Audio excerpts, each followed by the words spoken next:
Field shot, loops it down there, and wide open. Then the ball is knocked loose. The catch is made, and then the ball is knocked out of his hand. You ever play COD, Coach? Halo? You kill somebody, you crouch up and down on them? Yeah. You are lifting weights? Correct. Does it not look like it? Lawrence protected well. Going deep, has a man open again. Zay Jones for the touchdown. Hey, you both right here. I love this shit. I'm gonna smile all day. Hey, cause it's fun when I whoop a man's ass.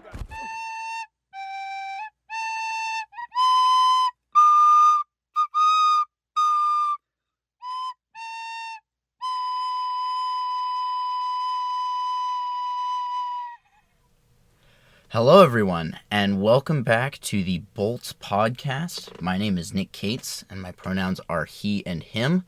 My intrepid co-host, Ariane, is unfortunately not with me this week, as he is a more in-demand actor than I at the moment, and he is deep in the midst of Tech Week.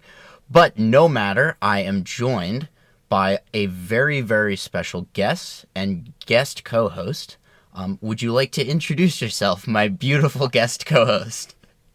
Hi, everyone. My name is Noémi Sárog. My pronouns are she, her. And I am Nick's wife. Among many, many other things. Yes.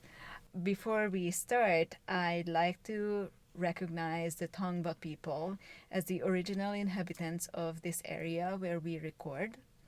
And we honor their elders and descendants and acknowledge the impact of colonization on the land and its people. That we do.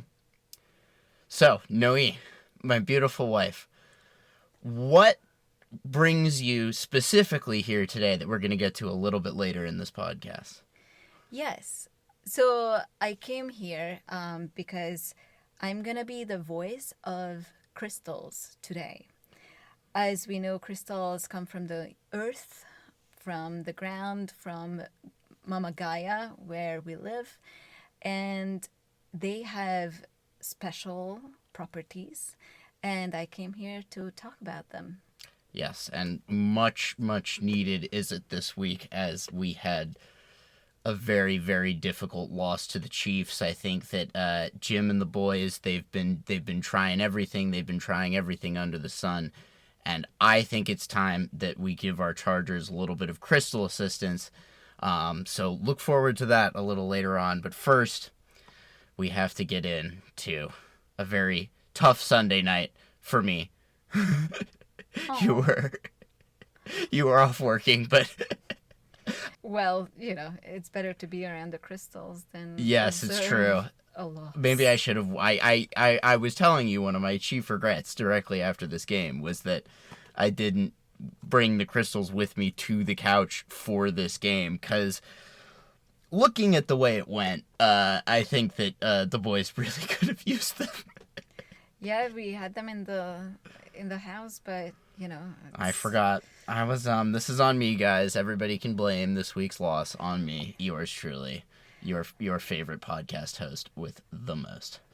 I think it's kind of unfair to you, but there are so many things we can do with crystals, but yeah, well, as I will lay out to you going on now, I think it's almost kind of unfair to blame the Chargers for this one too. I thought that they played a very Chargers game, but let's get into it. I think we need to begin in the same way that Sunday Night Football began, for those of you who watched alongside me, which is with Heidi Gardner. Those of you who don't know Heidi, she was there advertising her primary job, which is being on SNL. Noémi and I know her from the television show Shrinking, which is a great show. Everybody go watch it. Season 2 out now. And I think that as a theme in Shrinking, wouldn't you say? I would say most of the characters are self-loathing on a certain level, right? Yeah, agreed. Heidi Gardner's character in this show is self-loathing on a level that I don't know if I've ever seen a television character be on any program. I mean, have you known it? Like, I mean, these psychological shows are pretty interesting because they are actually the caricature of a therapeutic alliance. And so, I mean, I feel like it has to be because so many of the decisions that she makes are self-loathing on levels that and I've struggled a lot with self-loathing myself, but even looking at that, I'm like, oh my God. Like, how do you hate yourself quite like that?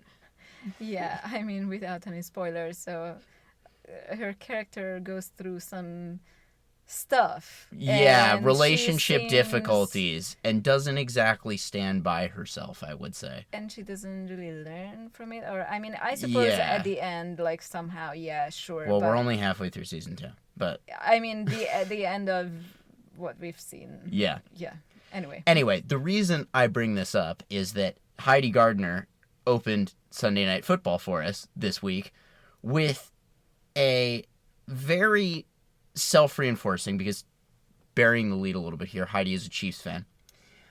Very, is she for real, or is yes, it just a job? Okay. No, it's not actually just a job. I mean, they could have found like anybody on SNL who was a Chiefs fan. I do believe her sincerity in being a Chiefs fan. That's not what we're taking her to task for here. Oh, okay. She gets on very, very, like, self-reinforcing, very self-righteous, I would say, about being a Chiefs fan, very defensive about the Chiefs' ongoing evolution into the most villainous team in the NFL, I would say. And that's fine. Like, I get that. I get, being the team that always wins. I get that actually on a very deep level, and we'll get to that in a second. But then, Heidi proceeded to go after our beloved Chargers. Now, normally, I can take a little bit of ribbing. This felt strangely weird and strangely self-loathing in a very weird way, very weird way. Okay, Notice that word. Talk about it a little more. Well, she turned around and made fun of our beautiful coach, who we love so much, Jim Harbaugh, for asking in a press conference why 6 was afraid of 7. Well, because 7, 8, 9, of course, which I think that's a Chad move. Like, I think he's innovating among NFL coaches by saying things like that in press conferences, because usually nothing gets said in press conferences. Right? So at least he's being weird, and at least he's being entertaining. But more to the point, I really have 2 key contentions with this coming from Heidi. And that number 1 is that Heidi is on SNL, and like most of the people who've ever been on SNL, Heidi came out of the improv comedy world. Now, Noe, you've done improv. I've done improv. I think I can say, like, taking one to know one and all that, like, you have to be very weird on a certain level to even step in to an improv class. If you are, like, completely well-adjusted and, like, a perfect human being, the thought just doesn't cross your mind.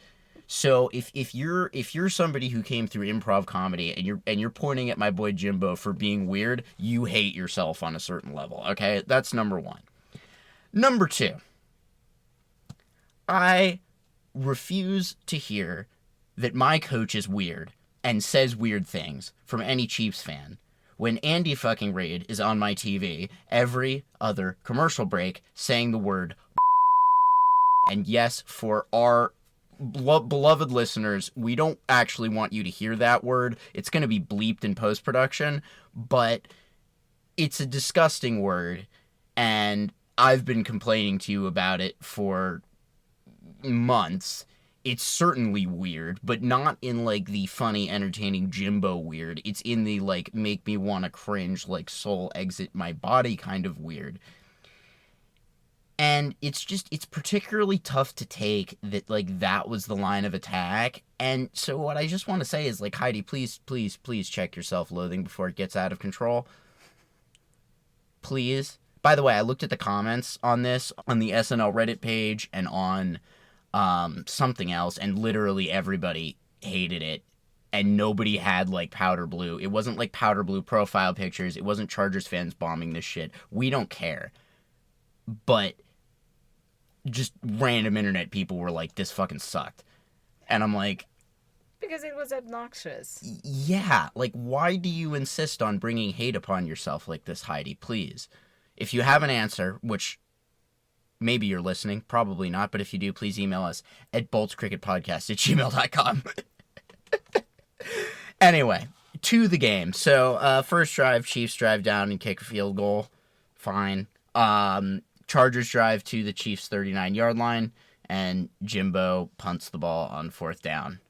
It was kind of a weird decision at the time, I think. It was a bit of a head-scratcher. Okay. Yeah. For all those listeners who are women and didn't see the game and Or those aren't not- football fans, Well, because remember, we're halfway a cricket podcast. Yes, exactly. Who is Jimbo? Jim Harbaugh, the head coach of the Chargers. Okay. So we got to a 4th down on the 39. We could have kicked the field goal. And why was it his fault? Well, he makes the decision ultimately of whether or not you kick a field goal or you punt. I didn't have a huge problem with it. It was the first drive of the game, and if we'd missed it, it would have given the Chiefs very good field position, which you don't want to do. But you know, ultimately he later said in press conferences that he regretted doing it. So I don't know. I don't mind it that much. It's his 4th down calls are still so much better than those from our coach last year that All right. I can't really get mad, you know? That was a theme for the first half. Both teams mostly punted the ball. After that field goal drive, there's 5 straight punts. So Wow. just kicking the ball back and forth at each other, basically. There was one, I believe it was on our second drive of the day. Justin had Josh Palmer wide open. He had man coverage, so he's being marked directly, and I ran a double move route, so he faked running around one way and ran the other way, and you can't really cover that one-on-one like that. So he ended up wide open in the middle of the field, but Justin missed him by about 5 feet. This was... Yes. Very well put. This was one of many moments where we could have won the game, but didn't. Yet still, I will maintain that I think that it's still not really the Chargers' fault, and I think that this was still a positive game for us. Anyway, so now we get to somebody who I've been talking about with you, Crystal's wife. Yoo-hoo. Q, Quentin Johnston. The Tiger's Eye guy. Yeah. Oh no, that's Derwin. Quentin is our friend who's the receiver, who is great at all the receiver things except for catching the ball, which is first of all, it's a very Chargers scouting report to be like a great receiver at everything but catching the ball. Like, this man is such a Charger, and I appreciate him for that. But So that means that I could be a Charger because I suck at catching balls. Well, but how good are you with the ball in your hand? Like, if I throw a sideways screen pass at you, can you run past all those defenders into in for a touchdown? After I knew what you mean by the side screen whatever ball, sure. After I have the ball, I can run. Okay, if you can do that, I'm calling Jimbo and we're getting Noe a tryout for the Chargers, and maybe you can line up opposite Q and you guys can both take screens to the house. I mean, remember when we went to the Chargers practice? Was it the practice or SoFi? Was it the stadium tour? Stadium tour. Yeah, maybe. it was the stadium tour. Yeah, and I ran the 40 in boots, in winter boots. She's good, Jimbo. She's good. She's almost good. record time. So there we go. There you go. I'm coming. If you really train for it, you could probably do it as fast as Q. So there you go. Oh my God. Look at these opportunities. Yeah, exactly. You don't quite have his size, though. I mean, He's a pretty big guy. The smaller, the better. I can just sneak around the big people. True. I am about to talk about Q getting in a situation where he couldn't sneak around the big people, though, but it was a very good moment for Q. I was very proud of him for going through this moment, which is he had a really big catch for 21 yards over the middle, and right afterwards, and when receivers run over the middle, a lot of times they run into defenders that that are coming across. And so Q caught the ball, and he had a guy coming across, and he like hit him immediately afterwards. And Q held on to the ball and bounced right back up. So, and he drew a 15-yard penalty for hitting a defenseless receiver. So, it was a really big play for Q. I was really happy. There was a part of me that was like, that was the ball you caught? Like... Well, I hope he's well. I think he's fine. He wasn't on the injury report. But, just he's dropped passes, where he's been running over the middle where there have been no defenders, within, 10 yards. And then this one, it's a legitimately hard catch even for an NFL receiver. It's a very scary play to make. Most football players would be terrified to catch that ball. He catches it, takes one of the biggest hits I've ever seen, and then gets right up. He's fine. He's like me when I had to play the piano. I picked all the hard songs. So if I flop in performance, then at least no one's gonna know because it was hard to begin with. So she took the challenge, but if I succeed, everyone's gonna be impressed. You get all the glory. It's true. And he also had Q also had another catch for 28 yards, which was called back by a penalty, which was a crappy play. And I'll tell you why, because at the end of that play, after Justin Herbert released the ball, he was hit illegally. And because the Chiefs have the refs, yes, Roger, I'll see you next week for you to hit me over the head with an axe. They didn't call a penalty. And they did call a penalty on the Chargers for something else. And so it ended up being a 10-yard penalty, and it should have been a 28-yard gain. But that's not Q's fault. He didn't commit the penalty. So, good play, Q. A lot of people forgot about that. I didn't forget about that. I like to see it. I've been defending you on this podcast for weeks, so when you make good plays, I gotta salute you, man. Right? Yeah. Sending him the good juju. Exactly, yeah. Illegal hit on our boy Justin. At the end of the half, the Chargers defense kind of lost a little bit of discipline. Let the Chiefs drive down the field and score a touchdown. They also added 2 field goals for the half, so it was 13-0 at the half. But that is no problem for Justin and Jimbo and the boys, because they came right out in the second half and started dominating, absolutely dominating. See the second half kickoff, 13 plays, 79 yards, touchdown. Chiefs go 3 and out immediately after that. Chargers in 4 plays, 74 yards, touchdown. So, 14-13. Chargers have now taken the lead just like that. Right at the beginning of the third quarter.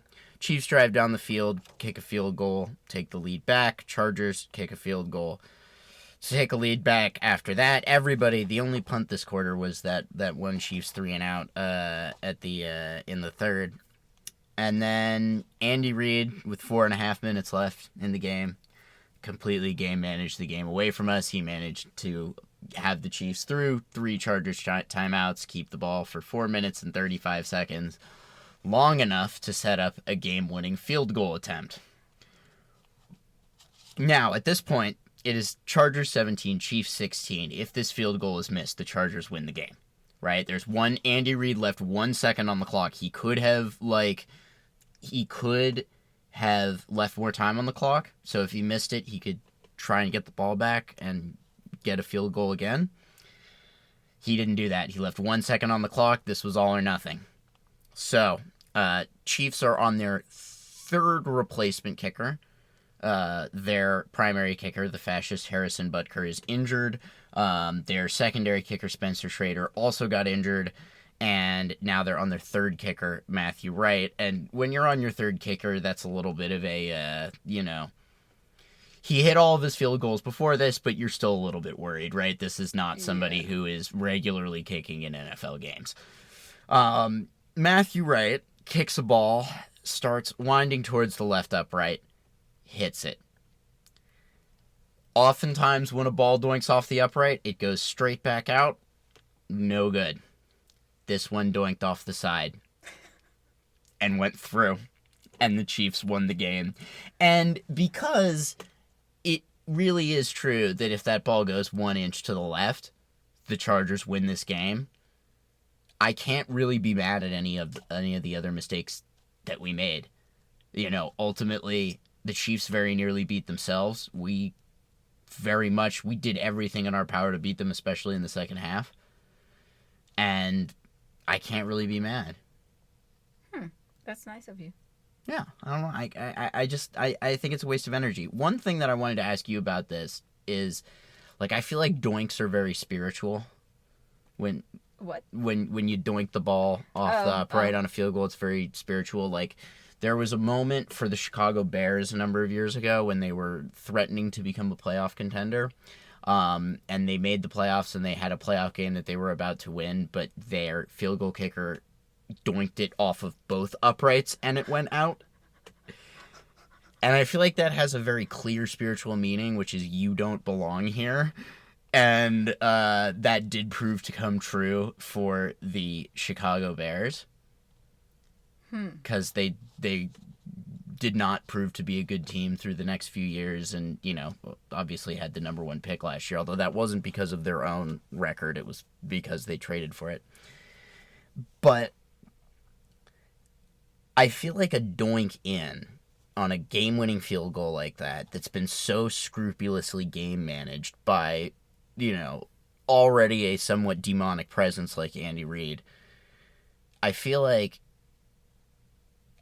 I don't want to be too copy here, but I feel like that's kind of a warning to the Chiefs, right?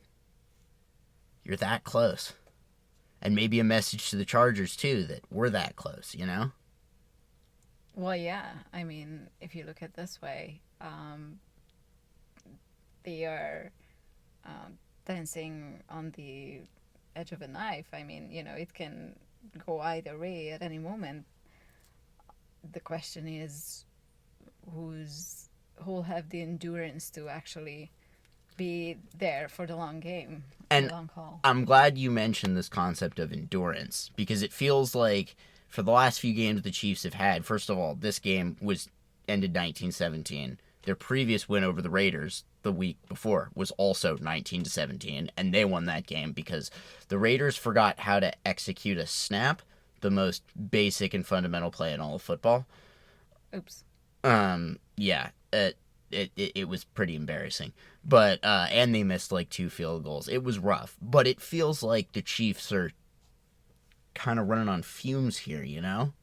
I mean, they had just 1 loss in the season, no? Yep, but every single win has kind of been like this, where they barely hold on and they just win it at the end. Yeah, I mean, I can imagine how demanding it is for them. Like, because this is what my one of my teachers said in college, that you don't want to be the number 1 in any sort of business, because that's a constant pressure on you, and eventually that will eat up all the resources. You want to be number 2 because that is good enough. Yeah. You don't have to fear and use your resources to stay on top all the time. Yeah. But the customers will seek out your product just as well, because you are the number 2, and, you know, you are maybe a little more affordable or whatever, the second best option. Yeah. So you get plenty of business. Yeah, and it kind of feels like the Chiefs are hanging on to number 1 by a thread, right? But on the other hand, and this is the frustrating thing, they're winning games in crunch time. They're winning games on important plays. They're winning games on the final drive. They're making the big plays when it counts. These are the things that matter in the playoffs.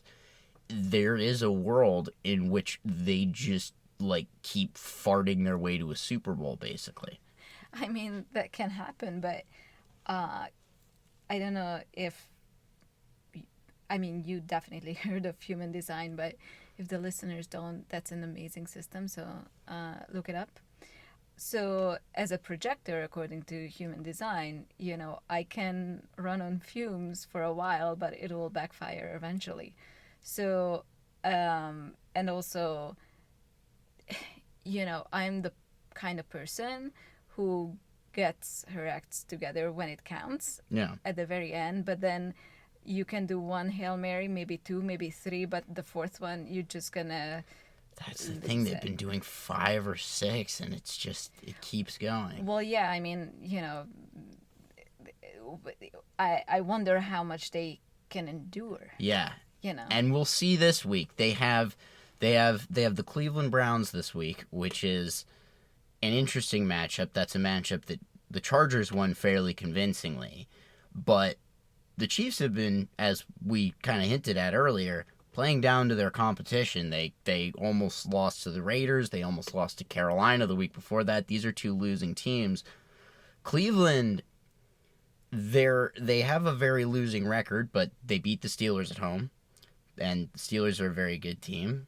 They have Myles Garrett, who's probably the best defensive lineman in the league, and the Chiefs' offensive line is terrible. It was terrible against the Chargers. Patrick Mahomes, it's been a theme for a while how many hits he's been taking. He took a bunch more against the Chargers this week.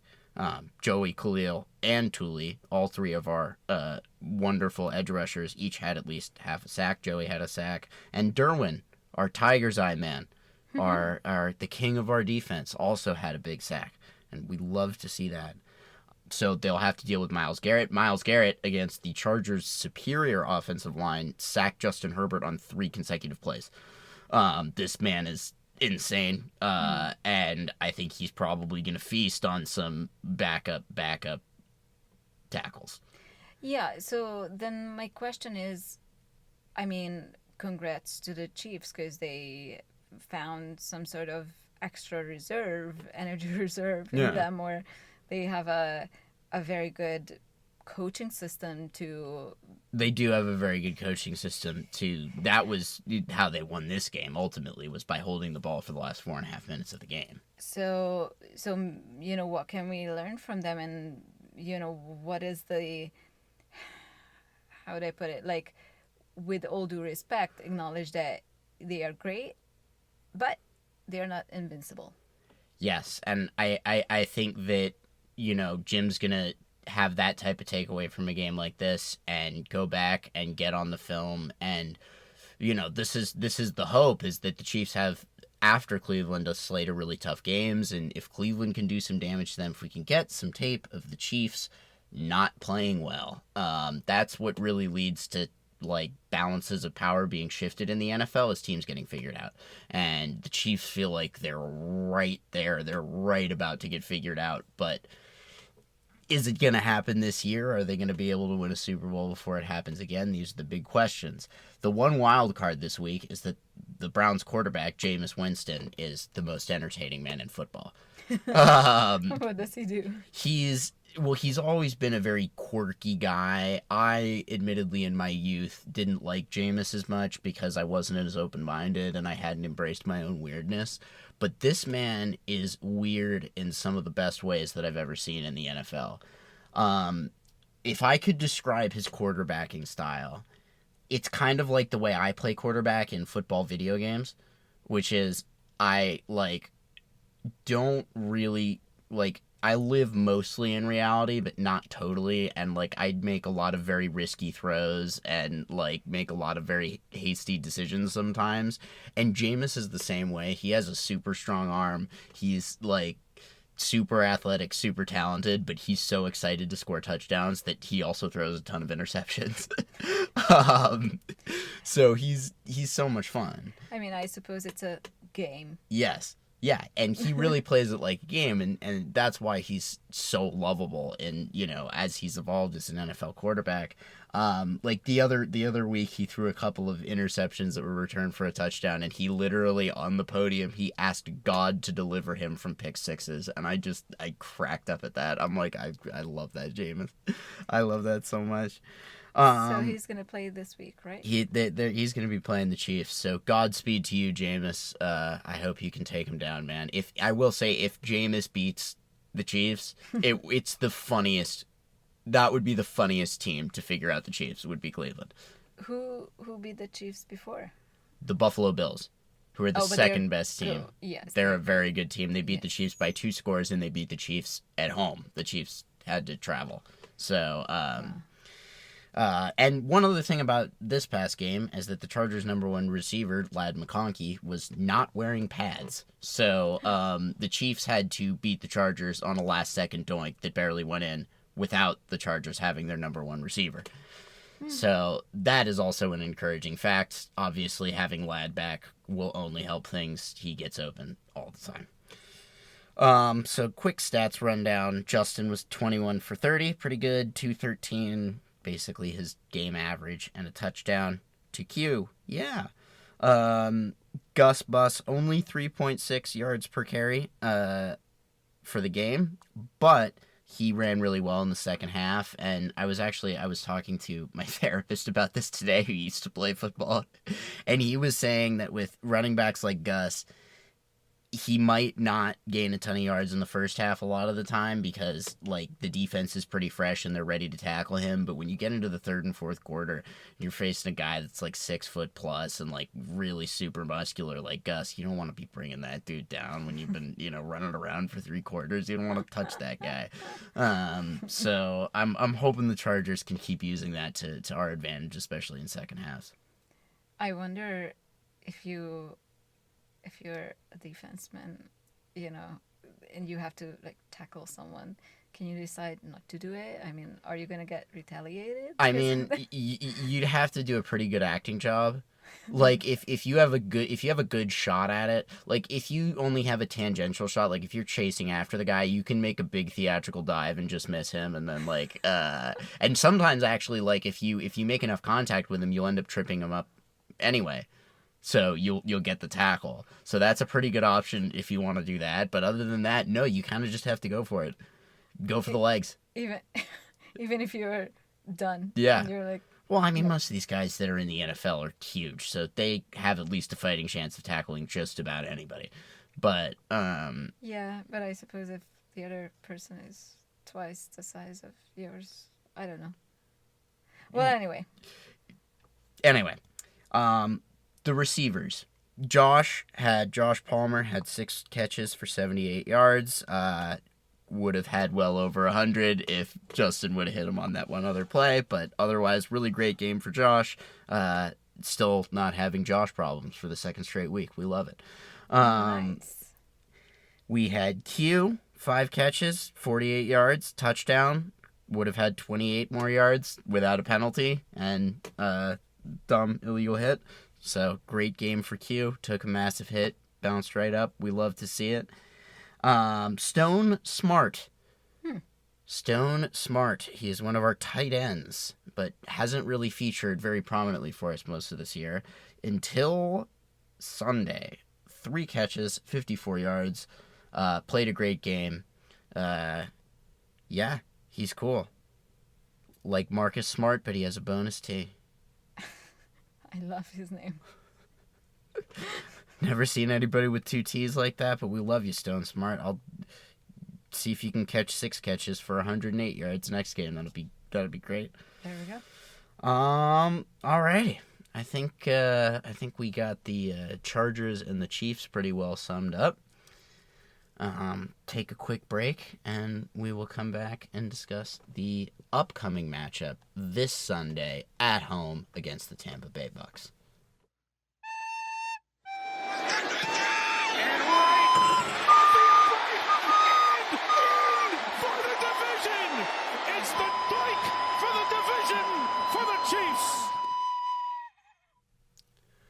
All right, and we are back. So, the Chargers this Sunday will welcome the Tom Brady-less, for a couple of years now, Tampa Bay Buccaneers to SoFi Stadium. Mm-hmm. Their quarterback, Baker Mayfield, the last time he played the Chargers at SoFi Stadium, he was not on the Buccaneers. He was a member of the LA Rams. Oh.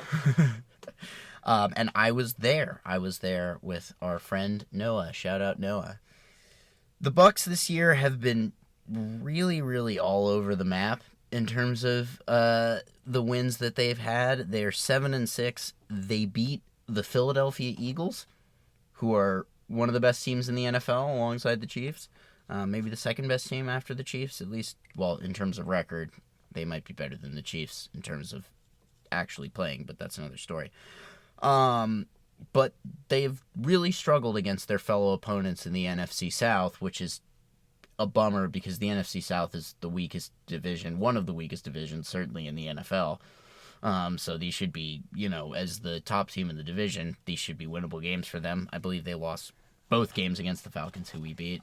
Yeah. They are like the receiver guy who They're goes like for the... Q. They're like the Q of teams. No, Q's a Charger, man. Okay. A receiver who can do everything, but it's so Chargers. Anyway, but they have won 3 straight games against a pretty bad slate of opponents. I think they beat the Giants. They beat some other teams that aren't really up to snuff. So I kind of don't totally know what to expect. We've played 3 other teams in the NFC South. We've beaten all of them. So I'm hoping that we'll continue to have that success against the Bucs. Their star running back, because the Bucs have the 8th ranked rushing offense, the number 3 offense overall.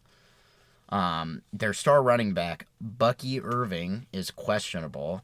But what's not questionable is the Bucs. Now, you want to talk about a player who belongs on the Bucs.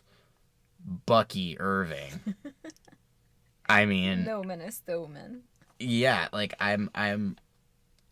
Honestly, my biggest takeaway is that I'm disappointed in myself for not realizing sooner. Because I've been looking at Bucky Irving's name in fantasy all year, and I just didn't connect the dots that it was like Bucky for the Bucs. That's awesome. That's so good. I hope he never leaves. Did he change his name? Maybe.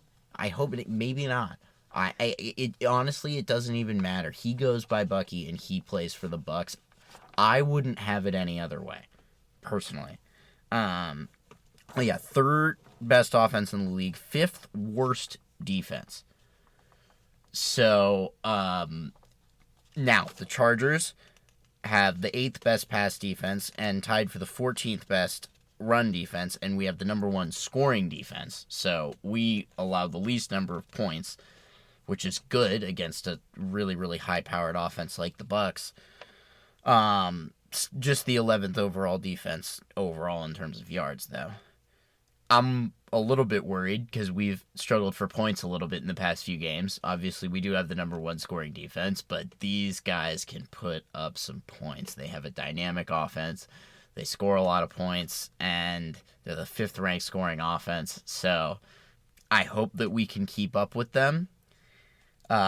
This reminds me a little bit of the Ravens game because the Ravens, they beat us, and they have a very dynamic offense. They had and still have the worst pass defense in the league.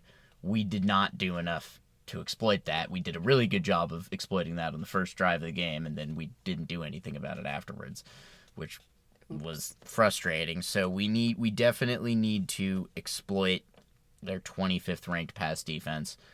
Especially if Ladd comes back. He's questionable to return. One piece of good news, Justin was injured on that illegal hit. He went out for a play, and he was on the injury report. He missed practice Wednesday. There was a little bit of worry. It is Friday. He's off the injury report. Sigh of relief. Our boy is okay. He's going to play. No injury designation. Ladd is questionable, so hopefully he will be back. And yeah, I think that the key is a lot of points and just getting that one more inch, taking that one more step. So, in the event, should we win, we finish this season out, we clinch that playoff berth.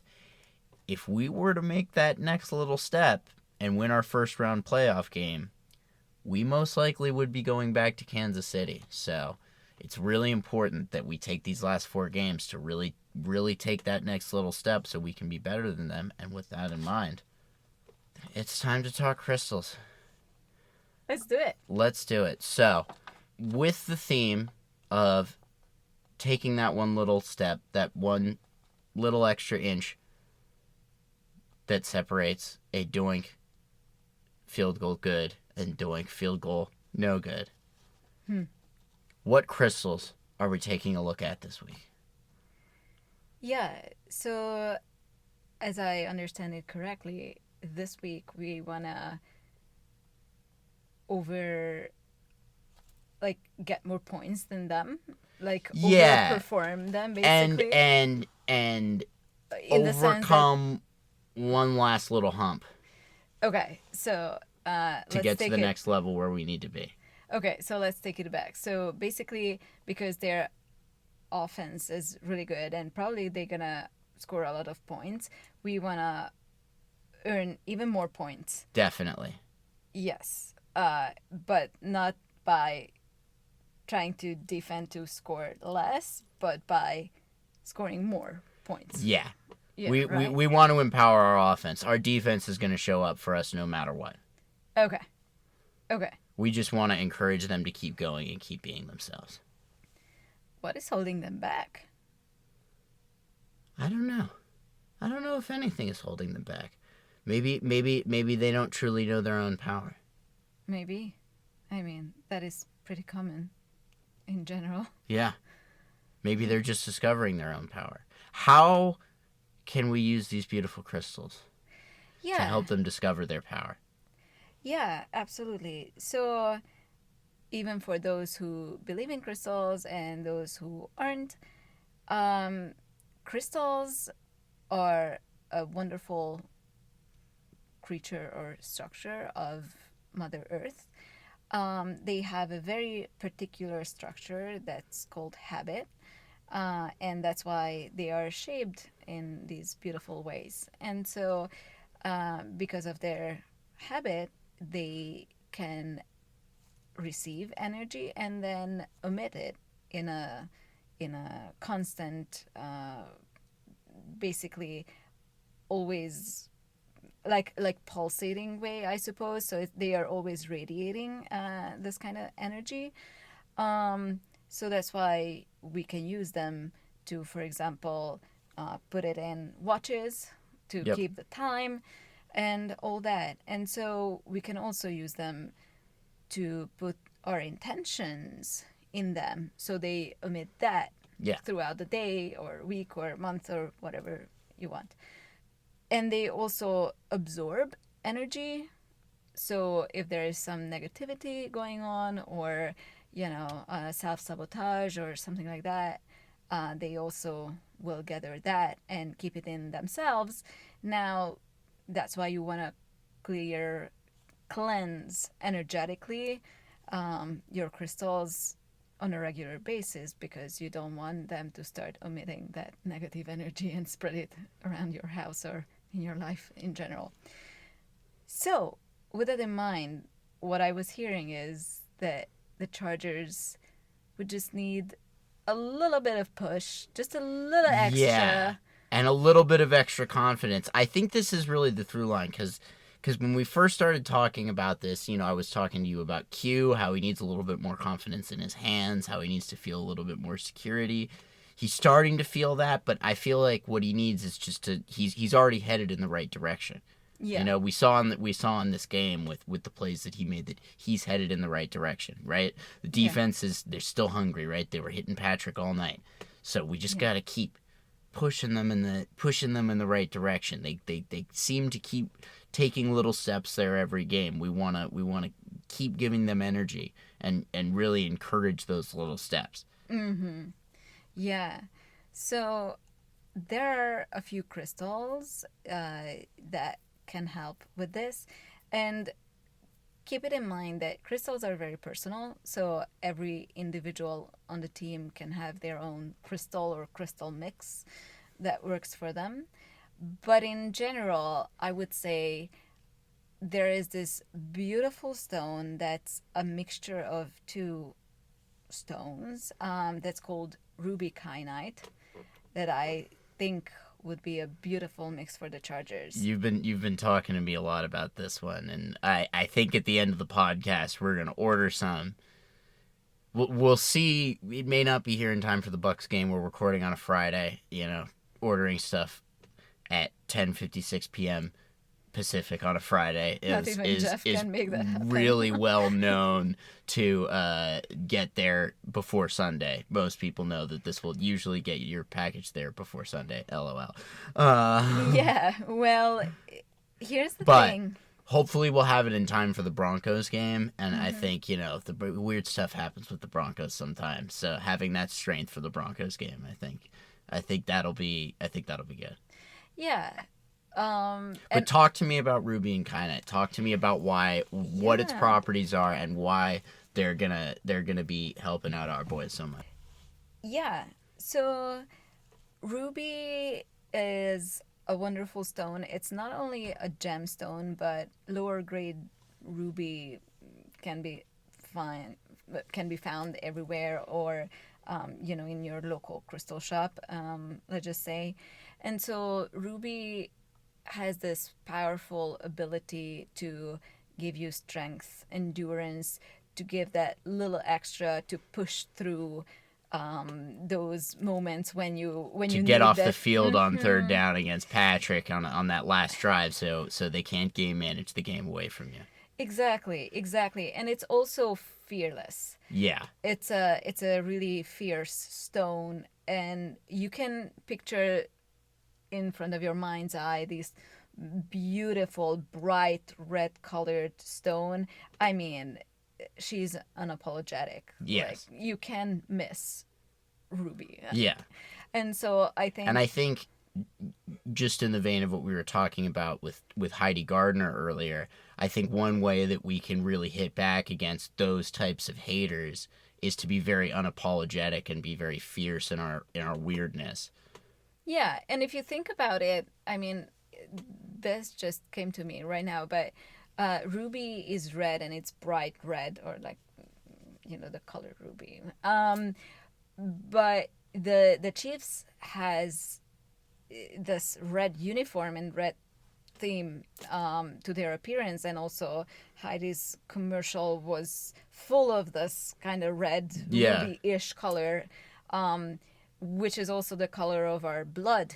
Yes. Which is our life force. Yes. That carries our energy. If there is blood, there is energy, there is muscle work, everything goes.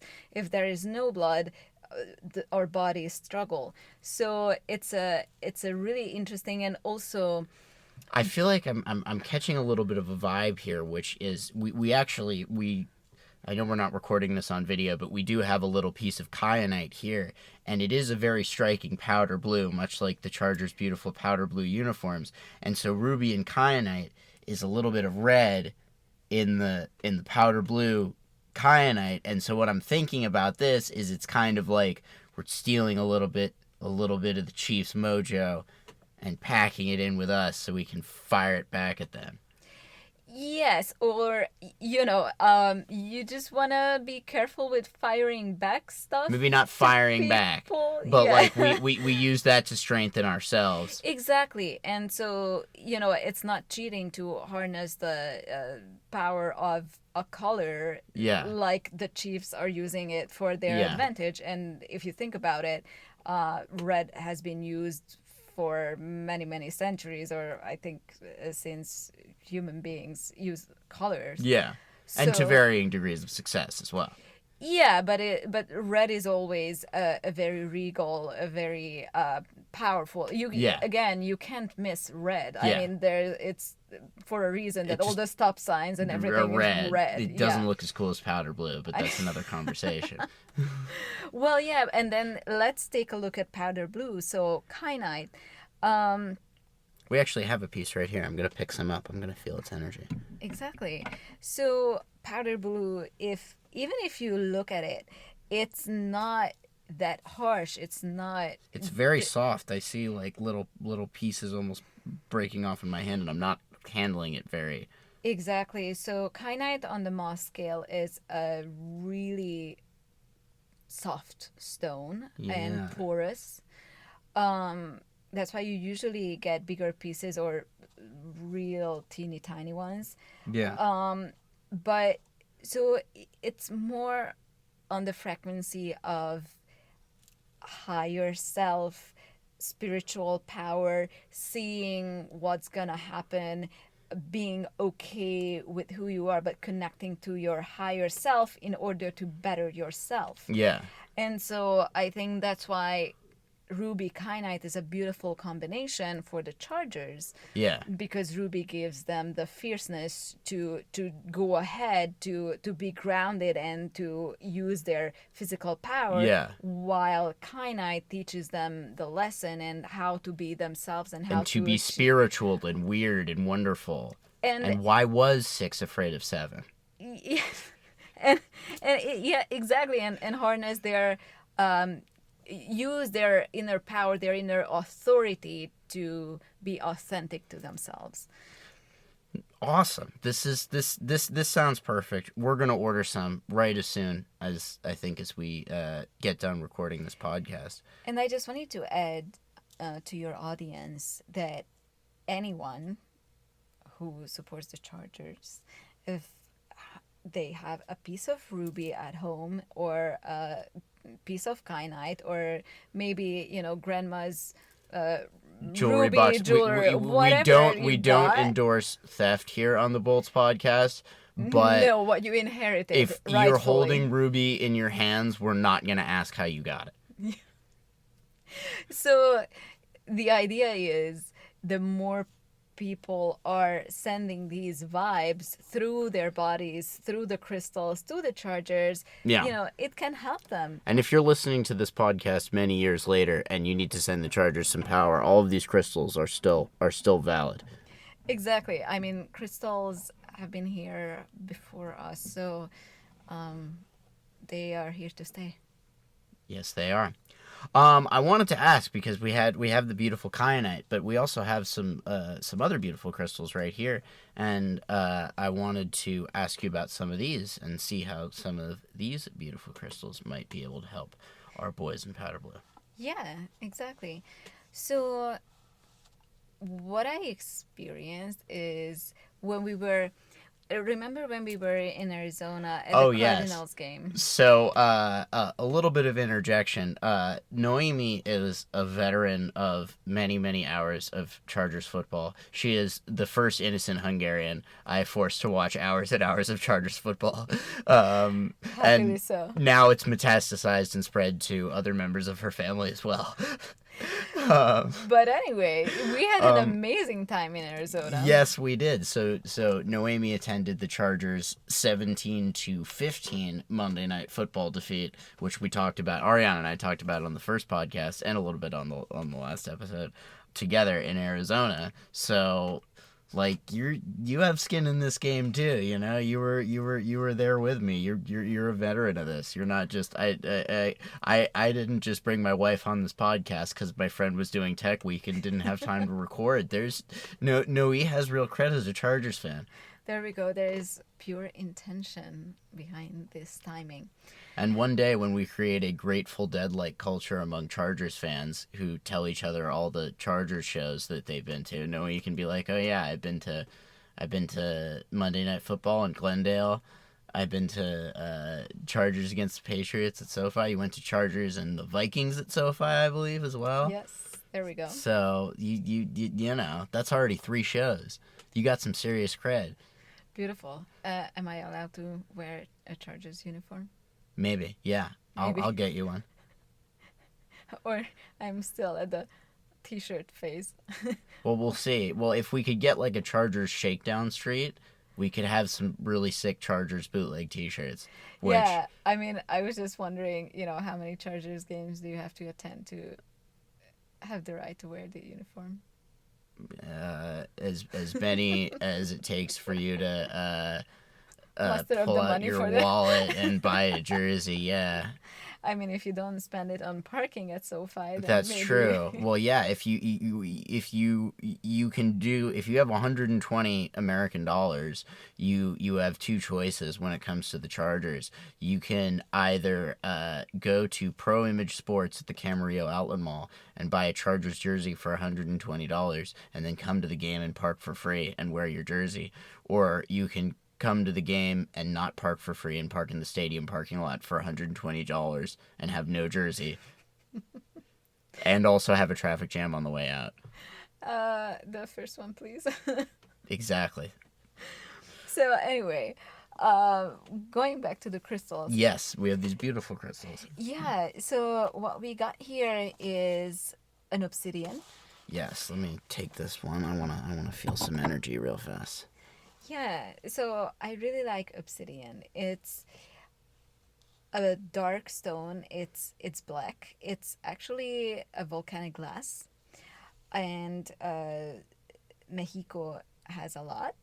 And they use it in their spiritual practices and scrying and all that. But obsidian is a wonderful stone to pull out all the negative energies of one's body or act as a bodyguard. And I think it's also a very useful stone for the Chargers because with all that tackles and all that, we almost got to the to the finish line. If they had some obsidian next to them, probably they would have made those plays. I was just gonna say this is the one I should have been holding on Sunday. This is, and you mentioned warding off evil spirits.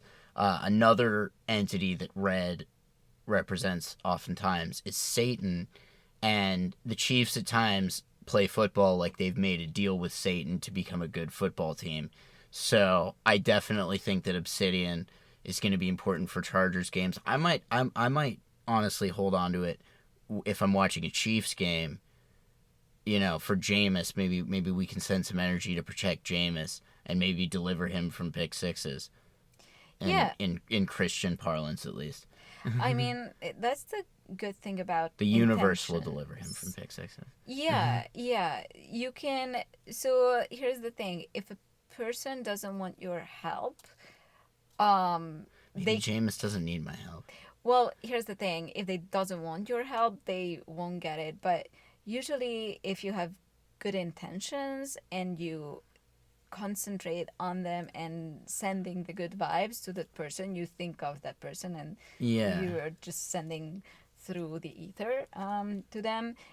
It is very helpful. I mean, that is the reason why in so many religions for thousands of years people have been praying, because it's the same thing, sending good intentions. And also you want to send good vibes no matter what, because everything that you send out comes back to you 100-fold. And that's why I was mentioning at the beginning to just send good things to the chief and everything, because you know, anything that's negative, that will come back too. So if they made a deal with the devil, well, there's nothing wrong with that, by the way. I'm not explicitly anti-Satan. There's many things that like Satan's into that I do like. I'm not like, I don't say satanic is a bad thing. I say it more as just like a very objective judgment about A, what the Chiefs look like, and B, what the Chiefs play like. And okay, and two thoughts about that. One, you know, if they did something bad in order to negotiate their win, it's gonna come back to them. Well, they did. They made worse. the commercial. Oh my god. Sure. And the second thing is, Satan's name officially was Lucifer. Yeah. Which is. It wasn't. No. Jeez. No, but that's really funny. No, which means Lucifer means the light carrier. Interesting. The person who carries the light. So he was not intending to do bad things necessarily. He just wanted to share knowledge with humans. Yeah. And for some reason, in that particular belief system, God didn't want that to happen. But I don't know what's wrong with knowledge. And here's the thing. I don't think there is... It's my worldview. No one has to subscribe to that. But I think there is no good or bad experience. There's just experience, and what we make of it. Yeah. Makes it... No, it's true. It's bad. True. It's very interesting. Maybe the people who made that commercial have good intentions. I don't think so, but maybe they do. Okay, well, we can give them the benefit Maybe they of do. the doubt. Maybe but... they're possessed. I will say I've been holding the obsidian. I'm feeling very protected. And I will be sending, we discussed Jameis. I will be sending good vibes to Jameis. I love Jameis. Yeah. The more touchdowns he can throw, it's very entertaining. He'll get on TV. That's great. We like his vibes. Nice.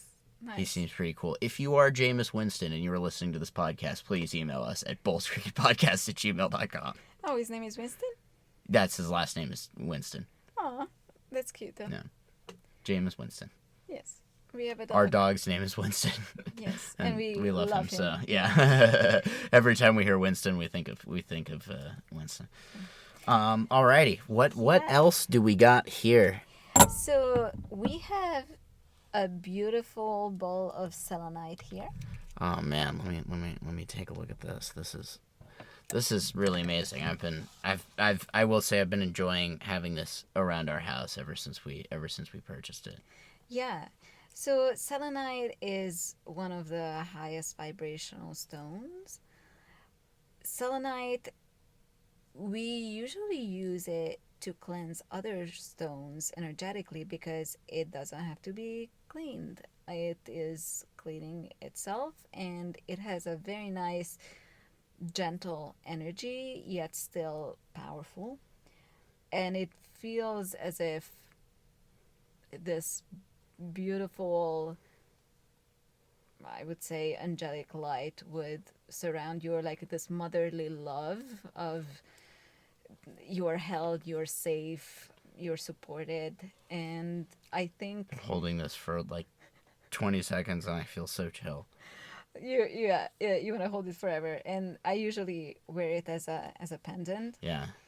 And I thought, you can cleanse all the negative energy and the bad juju and everything, but what you fill your cup with instead is also really important. So after I cleanse a house or a person or myself, I usually use selenite to bring in the good vibes. And so I think the Chargers could also use it. Definitely. We need our good vibes, especially when we have, the haters coming after us. Yeah. Out of school before Sunday Night Football. I definitely agree, and this is a very beautiful stone, and it feels very nice to hold it. Yeah, and I think it pairs well with Arcanite because both Definitely. of them are stimulating the higher chakras. Yeah. And we want the Chargers feeling good so they can be as weird as possible, because, we're the most fun when we win weird, right? Ariana and I just did an entire podcast last week about how much fun it is when we win weird, right? Yeah. And we almost won super weird this week, too. So, and we forced the Chiefs to win weird. We forced the Chiefs to win a Chargers-type game.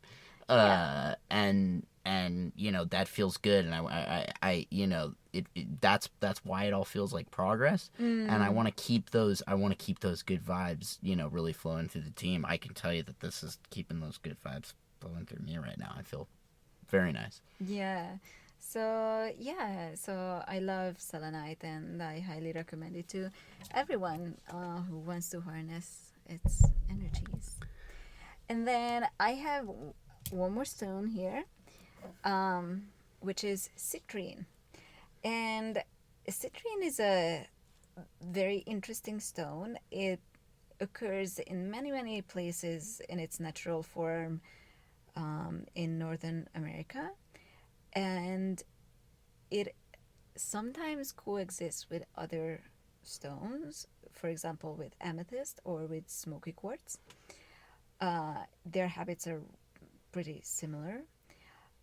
And citrine is a very happy stone. Citrine is the stone that brings in luck, joy, just the sunny disposition. And I think when we think about, the 1 inch, whether or not it goes this way or the other way, the luck factor of, okay, we can make this happen, just a little extra, citrine can joyfully and playfully bring in. Yeah, and I really like that, because I think that one thing that Ariana and I have both talked about is really love it about Jimbo and his new coaching tenure is how much fun he likes to have, and like he's a kind of weird guy and he likes to have fun in a weird way, and that's super entertaining, and that's why we like it so much. And if you think about it, the color of citrine is basically very similar to the Bolts logo, the yellow. The yellow, yeah, because it's you. We don't have video, but it does have a nice little yellow glow to it. Mm-hmm. Yeah. So it's very pretty. yeah. So these are the crystals, and we also talked about tiger's eye. Yes, tiger's eye. Yes. I left it outside, but tiger's eye is also in the mix. This is the stone for our man Derwin. This is the stone to keep Derwin feeling very fierce and very strong, and to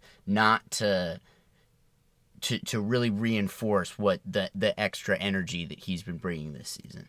Yeah, so tiger's eye properties are not only giving you power, but also to protect you.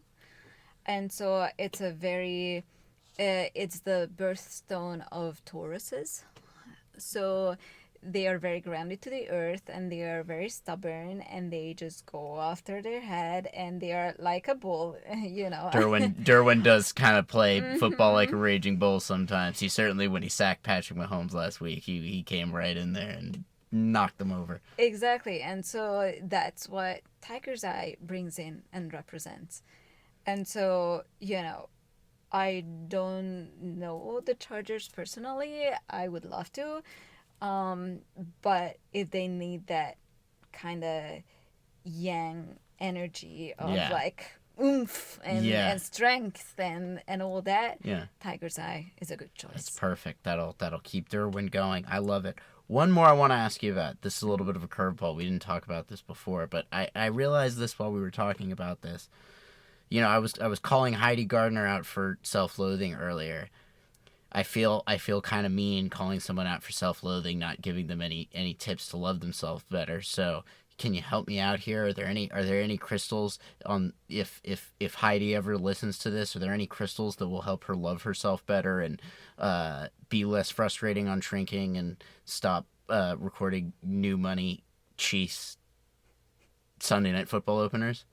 Yes. The first stone that comes to mind is rhodonite. I don't see rhodonite in many stores. I was talking to someone about it, maybe because people don't really know it or don't really know about its properties.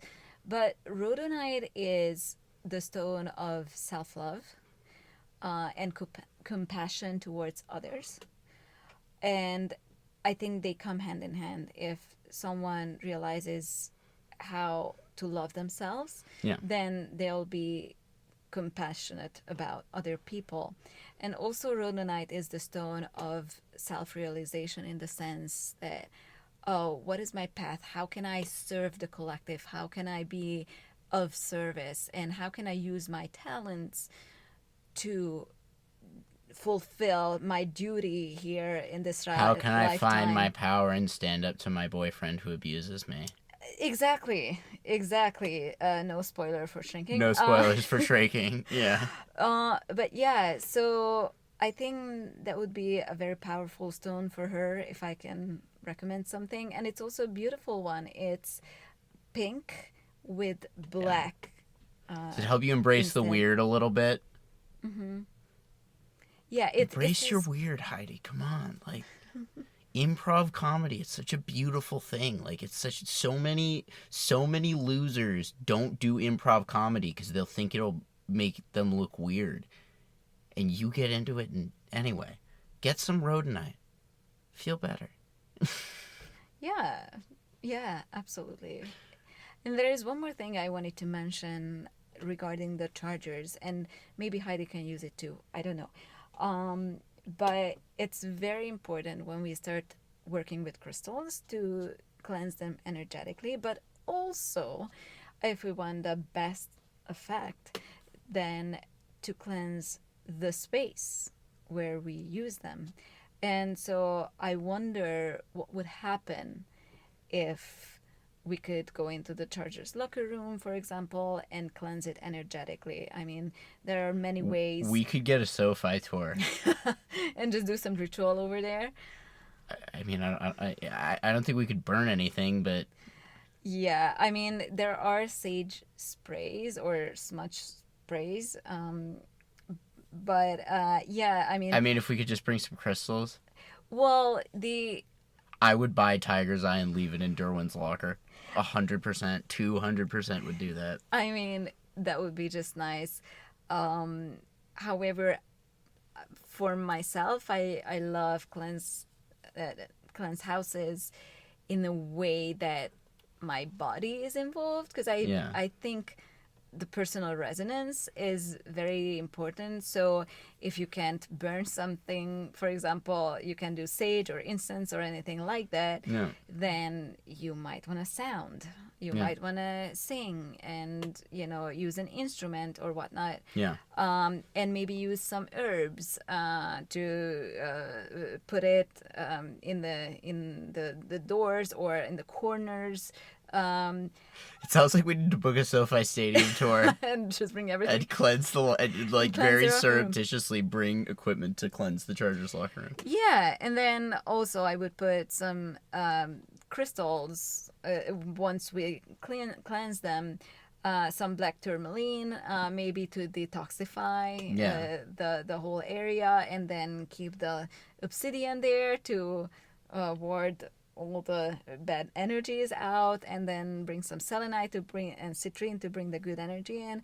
And if they could wear something, I would give them ruby kyanite to wear. Well, if we ever get any Chargers players to appear on this podcast, we will make sure to bring you on and have you outfit them with all of the necessary crystals in order to get us to the Super Bowl, because I'm really, really excited to harness the power of crystals to bring the Chargers to the next level. This is awesome.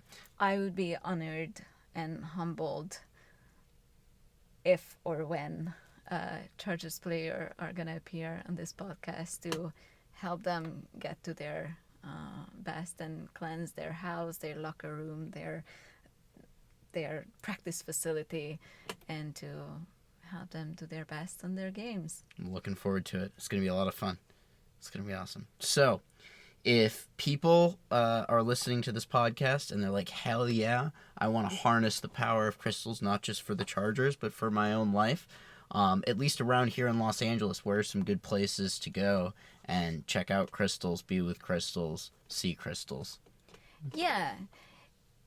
I have 2 recommendations, and if you want to get crystals for a reasonable price, then definitely visit Crystal Palace by Simon.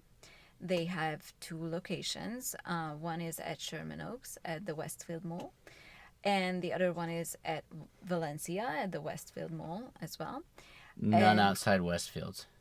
None even outside though they're Westfields. by Simon, which is funny because that's another mall operator. Well, yes, no. This is a different Simon. But they also have a website where you can order crystals from, and they are also out on farmers markets and nice. Christmas markets. Nice. So nice. you can find them there, and they have amazing crystal selections, and also their prices are very reasonable. So if you're looking for stocking stuffers. Exactly. If you're looking for stocking stuffers for Christmas, or maybe even you want to just equip your whole friend circle, like the Chargers, with crystals. Yes. Just go there and they'll be able to help you with all your needs. Alrighty. So yeah, we will be right back with a little bit of a cricket roundup. I recommend G Fuel for long comfort and sheer life. Alrighty, we are back with a little bit of a cricket roundup. So, when Ariane and I last left off our cricket podcast, the second test in the India tour of Australia, excuse me, was well underway. It has since finished. Australia won by 10 wickets in 3 days, so wasn't super close. So it's a lot. It's a lot, and it's definitely a big reversal because India won the first test big. Actually, funnily enough, the third test is underway, but they're currently at stumps on day one because it got rained out. Yeah, kind of a tough one. Australia, 28 for none, but they played like 13 overs, which is... And where are they? In India? They're in Australia. And it's raining? Wow. I know, and it's summertime. Oh. It's so weird. Anyway, in the second test, Australia won by 10 wickets, 337 in their first innings total, which basically won them the match. By the time India only made 180 from their first, 175 from their second, so by the time Australia came out to bat in their second innings, it was basically over. Some notable batting and bowling totals from this one. Nitish Kumar Reddy for India. He is a young all-round player. He's a real young guy, quickly emerging as a superstar in 3 formats. Very, very good cricketer. Made 42 runs both of his times at bat. Very good to lead India both times. Congrats. Yeah, definitely India's best batsman in this match. Travis Head in the first innings, the only innings Australia was really batting through for, 140 off 141. Very impressive, very quick scoring rate too for a test match. With the ball, Pat Cummins, 2 for 41 in the first innings and a massive 5 for 57 in the second innings. So he took half the Indian wickets in the second innings. Really playing well. And there is a through line that longtime IPL fans will notice in all of the players that I mentioned, all 3 players that I just mentioned, which is that all 3 of them play for the same IPL franchise, which is the Sunrisers Hyderabad, which leads me to declare that actually Australia did not win this by 10 wickets. This test was won by the Sunrisers Hyderabad for their first ever test victory as a T20 team. This has got to feel good for their management. Obviously, they didn't set out to win any tests, but they've just done so. So they've got to be proud. And I think that the biggest thing I'll be looking for in the second test is to see if the Sunrisers can come out and win another one. Ariana and I were also discussing the women's ODI series between Australia and India. Australia swept that one at home. India did not really have a great time of it. But in the final ODI, one player that we were a little bummed about last time, Smriti Mandhana, who Ariane actually compared me to, which Nice. I said it's not an apples to apples comparison, and he said it's a Nick to Smriti comparison, and I just have on my notes here no more Nick to Smriti comparisons because she made 105 runs off of 109 balls, and I can't do that. I'm probably maybe a better cricket batsman than I think I am, but 105 off 109 She's against cool. human bowlers is very hard to do. And just because she got out cheaply last time doesn't mean that she's the same level of cricketer as I am, because I definitely can't do that. I don't know if I could make any runs against Ash Gardner and the Australian women's bowling lineup. So they're probably even harder to face than the old guys in the SCCA.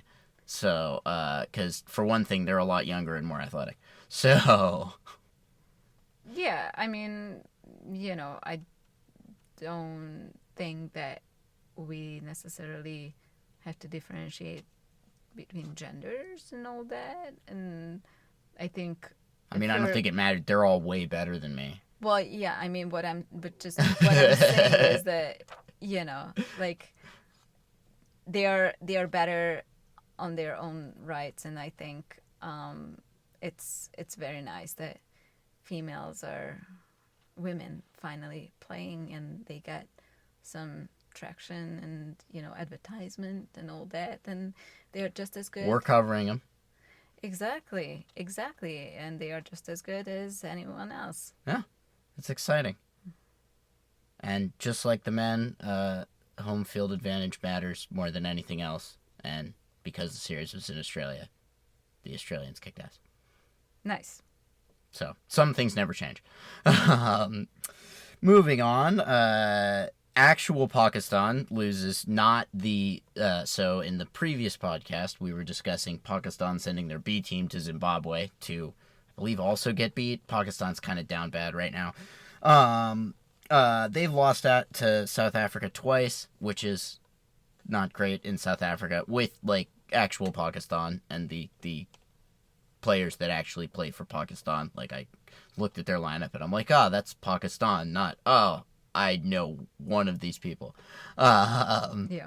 But Saim Ayub had two great matches, two great innings for Pakistan, and today he made 98 off 57 against South Africa. So that's really good, and that's probably enough to at least make me watch his highlights in the PSL. I would go out of my way and actually watch him in the PSL, but as Ariana and I discussed last week, they scheduled it for the same time as the IPL because they don't want me to watch. Oh. Yeah, it's What a a bummer. bummer. It's a bummer. Pakistan's kind of down bad right now. It's sad. It's sad. We'll have to throw up the picture of the disappointed Pakistan cricket fan. That's the famous meme. Anyway, West Indies, WI, sweeps Bangladesh at home. I like both of these teams, and I'm glad that Wait, they won cricket matches. how do they do that? I mean, Bangladesh just flies to the West Indies to play a game, and then West Indies flies back to Bangladesh to play No, they don't play home and homes. No, it's Bangladesh flies to the West Indies. They play a bunch of matches. Sometimes they'll play matches in all three formats, but the different cricket boards organize tours between themselves well in advance, and one nation visits another nation, and then you host some, and you go abroad for some, and yeah. I see. So I don't know. I don't know what else to say other than I like both of these teams, and when I saw that they were playing each other, it made me happy. Nice. I hope they both win. Okay. In this case, they didn't. WI won, but we like WI. They didn't have a good World Cup this year, so I like to see them. I like to see them getting some win. So, and on to a very exciting competition that Ariana and I were talking about last week. Actually, this is the rest of my cricket analysis is about the Syed Mushtaq Ali Trophy, or as we in the cricket biz like to call it, the SMAT. The SMAT is, so the IPL is the franchise cricket tournament for India. The SMAT is the state T20 cricket competition. So there are a lot more teams, and everything is done by state. And I believe there are some transfers between teams. There are also services teams, including Railways, which is my favorite state team in India, because they do the railways, and we're urbanists here on the Bolts podcast. Yay, public transportation. Exactly, and they do it well in India. Nice. They definitely do it better than here. Where it's non-existent. Exactly. So we have lots of cricketers that Ariana and I love in action in the SMAT for their respective states. The first one I have up for here is a Punjab King, a new Punjab King. A young man, a prospect cricketer who we recently picked up in the auction, Priyansh Arya. He made 44 runs off 31 balls opening for Delhi. And that's pretty good. I'm happy to see that, and I'm happy to see him opening the batting for Delhi, because after the auction, one of my absolute biggest takeaways was we have one person who opens the batting. And I'm glad to see that in the SMAT we have Priyansh Arya opening the batting and having some success. He also had some further success in the semifinal. He made 29 off 21, which not nearly the same rate, but he's still making runs. And he's opening the batting. He looks comfortable there. That's good to see. That makes me feel better. We're going to have some options opening the batting, because I came out of the auction and I was like, all we have are finishers. Like, we have nothing but all-rounders and finishers, which, like, on the one hand, that's awesome, but on the other hand, Like, we need somebody to open the batting. So, glad to see him doing that. Our favorite cricketer, Ariana, my favorite cricketer, Hardik Pandya, in the quarterfinal took 3 for 27 with the ball for Baroda. So, very good outing with the ball, bowling for Hardik. We're not going to talk about his batting because it wasn't very good. But, and I'll have to invoke the name of a cricketer who I will never ever compare Hardik to because he's way too cool. But, he took 3 for 27 in the quarterfinals. And, a man who Ariana and I did not talk about in our IPL preview, but is looking like another sneaky good young Punjab Kings prospect from Mumbai, Suryansh Shedge. In the quarterfinal, he took 2 for 36 with the ball, which is 9 runs per over. That's not bad, but 2 wickets. You like to see that. With the bat, he made 36 runs off of 12 balls, which is like batting like somebody lit your ass on fire. Very nice. And I believe he was not out. So, and that's often a drawback of batting like your ass is on fire, is you often get out, but he was not out. And then in the semifinals, he only got 1 delivery, but he hit it out of the stadium, so he was 6 for 1. He had a strike rate of 600. So that was very good. And with the ball, 2 for 11. So 2 wickets for 11 runs. Beautiful. I will give my SMAT caveat at the end. Those who listened to the last podcast definitely got it in maybe a little bit more detail. Yash Thakur, who's another Punjab Kings young. He's got more IPL experience. Those last 2 guys I talked about haven't played in the IPL yet, but Yash Thakur played last year, at least for Lucknow, and maybe a couple of years before that as well. He took 1 for 43, so not as good. But we have a lot of options. I don't know if we need Yash to be 100% on every single game. I think he's gonna have some room to find his feet, so I'm okay with that. Actually, you know what? I'm gonna get to my SMAT warning right now because my next item concerns the kind of the substance of it. So the SMAT is often like it's a place where guys are often scouted to come to the IPL and you can watch them, but its predictive nature is very hit and miss. And the stat that I use to exemplify this is that the leading run scorer in the history of the SMAT, at least last I checked, which was less than 2 weeks ago, is a gentleman by the name of Harpreet Bhatia. Harpreet Bhatia played for the Punjab Kings for the last 2 seasons and barely made any runs and did not look like an IPL player. And when I mentioned his name to Ariana on the podcast last week, he didn't know who he was. So, you kind of have to take things with a grain of salt. But one thing that is not changing is Harpreet Bhatia smashing up the SPAT 22 off of 9 for MP. So, really, really, really hitting the ball well. Harpreet Bhatia is still in the SMAT, but I believe he went unsold in the IPL auction because his IPL results speak for themselves, and they don't say very much. Anyway, the semis started, I believe they were last night or 2 nights ago. It says, my agenda says SMAT semis start tonight because I read it a couple days ago.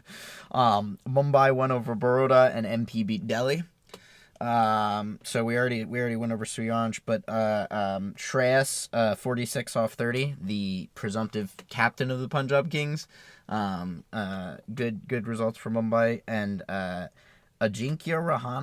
Rahane, who plays for Arian's team, KKR, who is kind of a not necessarily somebody Arian's always happy to see in the lineup, but has kind of reinvented himself in recent years. Certainly in the past, he's been less excited about it, but maybe now a little bit more, and certainly after 98 off of 56.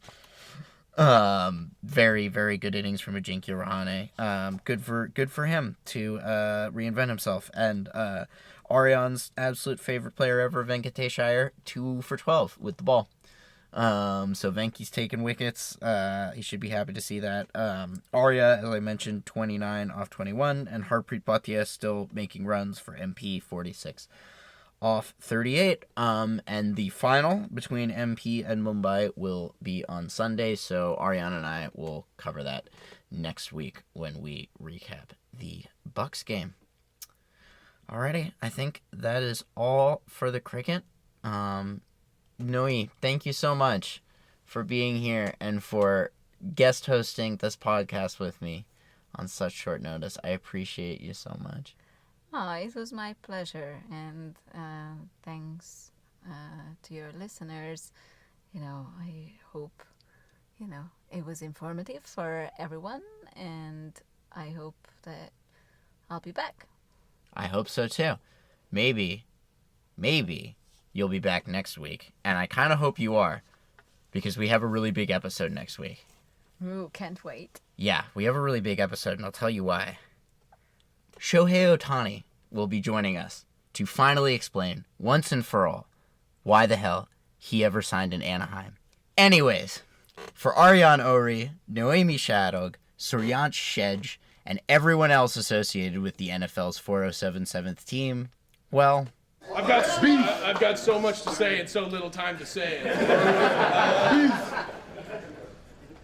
Great job, everyone. Who's got it better than us? Nobody!